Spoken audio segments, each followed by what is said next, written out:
का आता उन्हाळा आलाय, एवढा कडक उन्हाळा आहे आणि त्याच्यामध्ये मी माझ्या रिवाला कशा प्रकारे तयार करते तर मी ते तुम्हाला सांगते।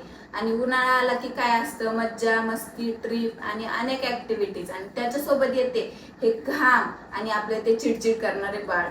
कारण ड्रायनेसमुळे आणि चिडचिड करणाऱ्या ह्या त्वचेमुळे माझ्या बाळाला खरंच खूप त्रास होत आहे आणि त्याच्यासाठी मी एक छोटीशी चेकलिस्ट बनवलेली आहे। तर पहिले तुम्ही रिवासाठी हे कॉटनचे कपडे काढलेले आहेत ज्याच्यामध्ये तिला खूप कम्फर्टेबल वाटेल आणि ती मोकळा श्वास घेऊ शकेल। आणि दुसरं म्हणजे कोमट पाण्याने आंघोळ। मी उन्हाळ्यामध्ये पहिले रिवाला थंड पाण्याने आंघोळ घालायचे, पण नंतर माझ्या डॉक्टरांनी त्याऐवजी कोमट पाण्याने आंघोळ घालायचा मला सल्ला दिला। आणि सर्वात महत्त्वाचे म्हणजे स्किनची योग्य काळजी घेणे, आणि मी त्याच्यासाठी असे प्रोडक्ट निवडले आहेत की जे माझ्या बाळाच्या स्किन मधील मॉइश्चर टिकवून ठेवतील, कारण कोरडेपणामुळे तिला खूप त्रास होतो आणि कोरडेपणा म्हणजे चिडचिड। जॉन्सन बेबी सोप वापरते, ते खूप सौम्य आहे आणि बेबीच्या स्किन मधील नॅचरल मॉइश्चर काढून टाकत नाही। याच्यामध्ये 78 इतके हाय TFF देखील आहे, जे या बेबी सोपची क्वालिटी दर्शवते। आंघोळीनंतर मी स्किनला मॉइश्चरायझर करणे कधीच टाळत नाही। आंघोळीनंतर लगेच मी जॉन्सन बेबीचे हे लोशन वापरते, त्यामध्ये ग्लिसरीन आणि कोकोनट ऑइल आहे, ज्याच्यामुळे बाळाची त्वचा 24 आवर्स